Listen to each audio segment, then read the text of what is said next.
Hello students, a roadside stand.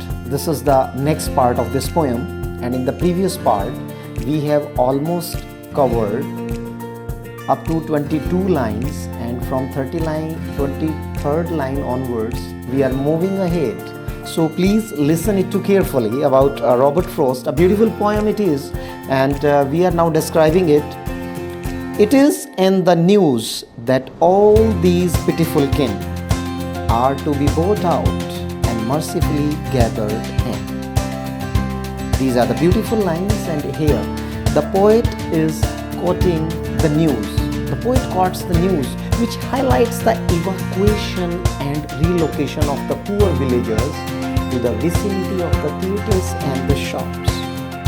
That means actually Robert Frost is saying that the people who are rich, who are so-called polished people, so they are having their own sound background, they are tempting these peoples temporarily, and they are just vacating them from their own lands by offering some heavy amounts, or in other words we can say that they are mere tempting these people to spoil their whole life. So the Robert Frost is saying that it is in the news that all these pitiful kin are to be brought out and mercifully gathered in to live in villages next to the theatre and the store.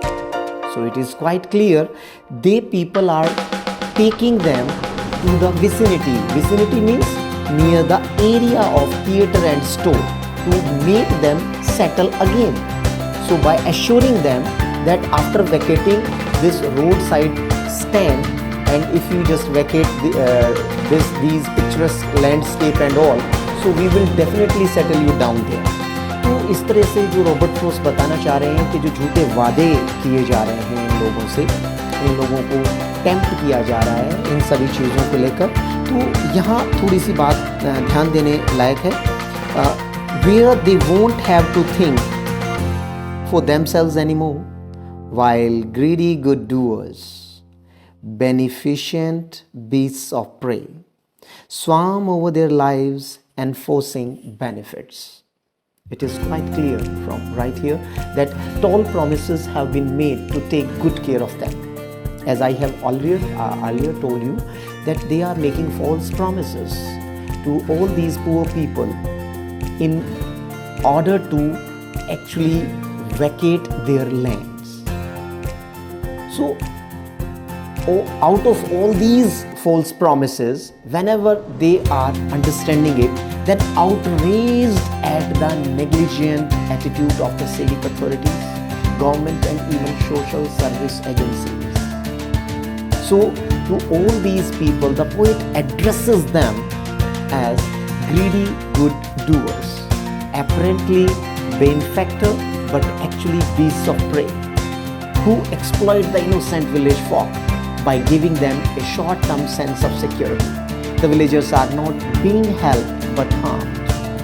यहाँ बिल्कुल स्पष्ट है जो poet ये कहना चाहता है कि while greedy doers means यहाँ ये बात बताना चाहता है कि where they won't have to think for themselves anymore, means they are tempting them, offering them more money to vacate their lands, to make them idle. So it is only because of this fact that कि जब वहाँ उन्हें ये कहा जा रहा है कि अब आपको बहुत ज़्यादा कुछ सोचने की ज़रूरत नहीं, लेकिन यहाँ जो greedy good doers हैं, the phrase is quite clear.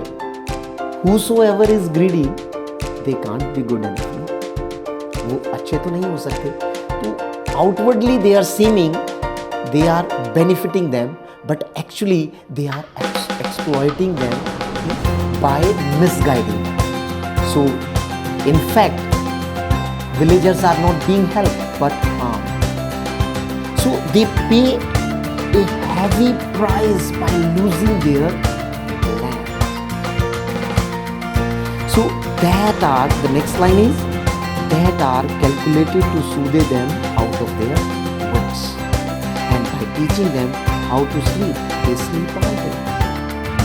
Yeah, perfect lines are there.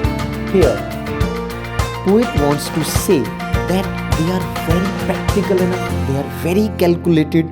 So by using their mind, they are befooling all these villagers. They pay heavy price. These developers, civic authorities, with a calculated strategy, they are befooling these pure-hearted village people by ensuring them a better life and hence good sleep. But it is not so. In fact, they actually sleep peacefully themselves and destroy their slumber with anxiety. But actually, those who are assuring these poor people, only they, rich people, so-called polished people, they are taking their sound sleep, rather these poor people, because they have snatched everything by making false promises to them, by befooling them. So exactly what it happens, you know very well, students, people used to work during day and sleep in nights, which has been reversed. They have totally reversed this scene where they are not able to sleep at night because they haven't worked in the day. They have already taken their lands where they settled and put their roadside stand to sell certain goods which they have prepared somehow or somehow purchased by the market, from the market itself. So it is being done in this way. So we should understand that all these people, they are either they are civic authorities, either they are government systems, whatever they are doing with these poor people, they are not taking care of them at all. Rather, they are misguiding them, they are uprooting them from that place only to show the picturesque landscape. Because in earlier stanzas, I have told you, they are feeling, they people feel that these poor people are glad on this picturesque landscape. तो जब वहाँ इनको इस तरीके से माना जाता है, तो इनको बेनिफिट कैसे किया जा सकता है? So in an ancient way, if we talk it about, so in an ancient way, actually what is it happening with these poor people? By ensuring them a better life and hence good sleep. And hence good sleep, they actually sleep peacefully themselves and destroy their slumber with anxiety. They are providing them more worry, more stress in their life. In the ancient way, people used to work during day and sleep in nights, which has been reversed here, where they are not able to sleep at night because they haven't worked in the daytime. Yes, they don't have more work to do, so that's why destroy their sleeping at night the ancient way. Yeah, they have put them in the back of their life while snatching all of their rights, as well as whatsoever they have made them false promises. Next, 32 line onwards. So that is here. Sometimes I feel myself I can hardly bear. Here Robert Frost is saying, sometimes I feel myself I can hardly bear the thought of so much childish longing in vain. Here the poet is very much distressed, disappointed. Because why he is disappointed? Because actually the interminable wait on the part of the shed owners for their prospective buyers. Actually, for the long time, these poor people wait for the buyers so that they would be able to earn something, they would earn out of it. So that is the main reason of the disappointment of the poet, that is the interminable wait, means annoying wait, where they know that nobody would stop. If someone is stopping, then their purpose is some other way around. So we must understand this fact, that wait on the part of the shed owners for their prospective buyers. He calls it almost a childish longing in vain, because the poor people are longing like a child. They are desiring like a child that would that someone stop here, they will purchase something from them and they will be benefited out of it. So we must understand these things. The shop window is blanketed with an ambience of sadness that surrounds expectancy. Yeah, so here in the another line we are seeing the sadness that lurks near the open window there, that waits all day in almost open prayer for the sequel of brakes, the sound of a stopping car. Yeah, so here the Robert Frost is saying that actually overpowering of sadness there near their shop window, okay, and because they are expecting something. So it seems these people yearn that it means a strong desire for the sound of the car brakes near the shack. They feel that someone should stop near their roadside stand or the so-called shops of these poor people. And sometimes when it happens, so just see, of all the 1,000 selfish cars that passed, all the selfish cars that passed, just one to inquire what a farmer's prices are. Only they people are inquiring, nothing else they are doing with it. They people are inquiring that what is the price of their commodities, their goods, their products. And one did stop when anyone stop over there, but only to plow up grass. And what do? Only they go towards the grass side, halt it for some time, and in using the yard to back and turn around.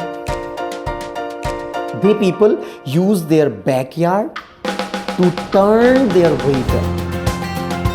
So what the Robert Frost wants to convey the message over here, one of the selfish cars that passed by the shed has perhaps halted to inquire the farmer's price, while the other just wanted to use the backyard to turn. It's indeed a satire that one of the occupants of the car stops at the shed to get a gallon of gas. That means here Robert Frost is showing a complete chasm, a separation, alienation that exists between the rural and urban life. Unaware of the villagers' plight and engrossed with the pleasure of the material world, these people are unable to gauge the glaring difference in city and rural life. Because city people, they are full of facilities. So even they don't know the plights, they don't know the sadness and the grief of villagers, and even they don't want to know it because they are totally busy in the pleasure whatever they are having with their money in the city area. So they don't want to actually have a look, have a glimpse, and they don't want to measure the difference between the city and rural life. Right? So that's why Robert Frost has written here, it is in a beautiful way, right? In a beautiful way, and another to ask the way to where it was found. And if someone stopped near by their shed, near by their shop, so they ask that where this road leads to, right?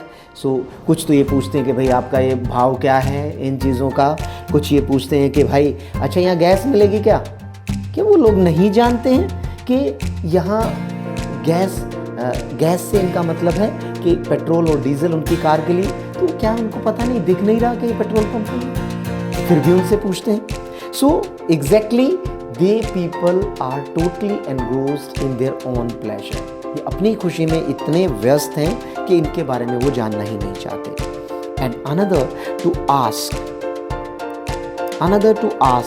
could they sell it a gallon of gas? They couldn't.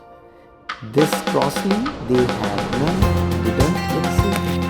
And I know that even their saying it highlights really a sense of alienation that exists between the rural and urban life. I'm stressing this line again.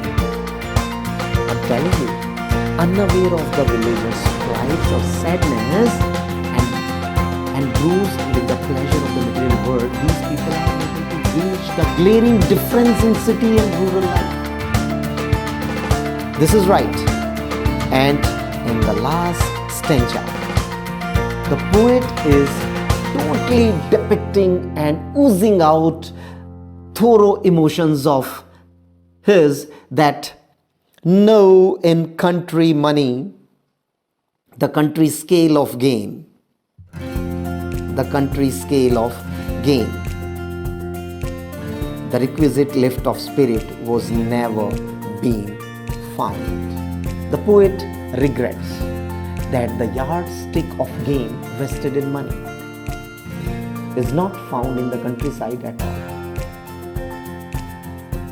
Money, he feels, elevates spirits, and the lack of it dampens the villagers' perspective towards life.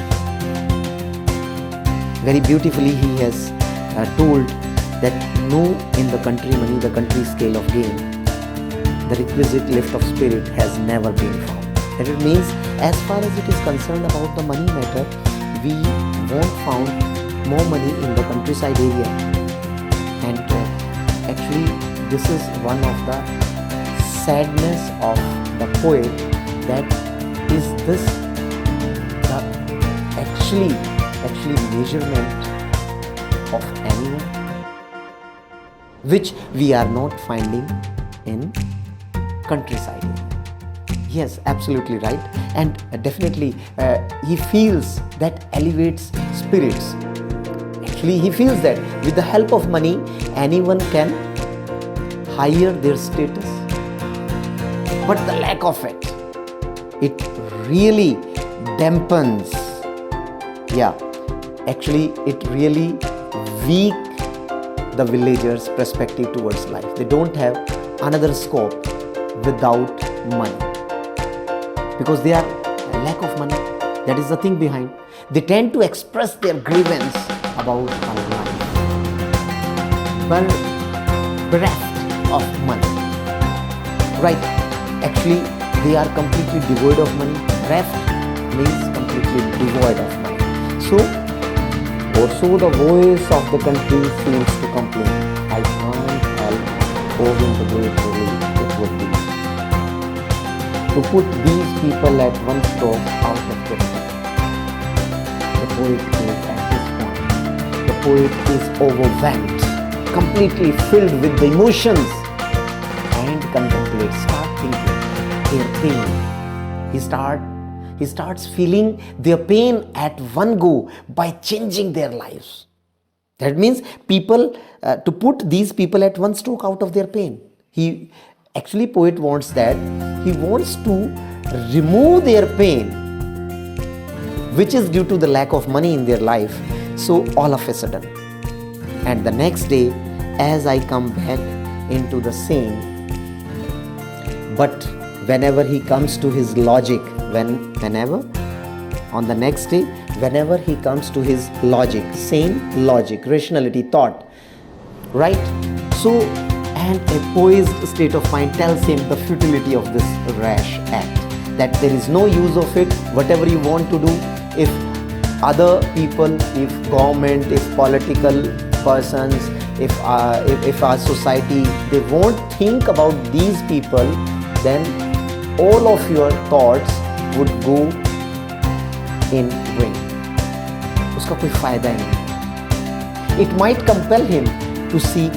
So I wonder how I should like you to come to me and offer to put me gently out of my pain.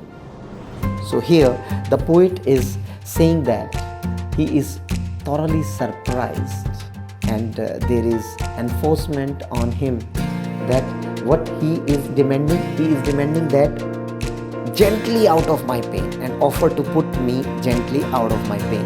That he says that I should like you to come to me. how I should like you to come to me. How can I just remove all the worries and the stress from your life? So and if it is not happening, so how can I just do it for you? So it might compel him to seek purgation of pain from others for his thoughtless decision. So that he says that whatever the thoughtless decisions is coming to my mind, so people come to me and gently out of my pain, put me gently out of my pain. Means मेरा जो भी दुख है, जो दर्द है इन लोगों के लिए, जो कंप्लेन है, because the poet is actually representing these people here in this poem. With the help of this poem, he wants to aware all the rich people, all the authoritative people, so that some improvement can also be made in their lives. So here it is, this is the poem, and if you want more information regarding this poem, then go in comment box or whatsoever the group has been made for you. You can ask me from there only. Okay, and I'm going to let you know something more related to this poem. This poem has certain figure of speech. So the very first figure of speech is personification. The first figure of speech is personification. The sadness that lurks behind the window. And the second figure of speech is alliteration. Greedy good doers, beneficent, beasts of prey, pathetically clad, oxymoron, greedy good doers. So these are the figure of speech. So for the next video, goodbye, have a nice day.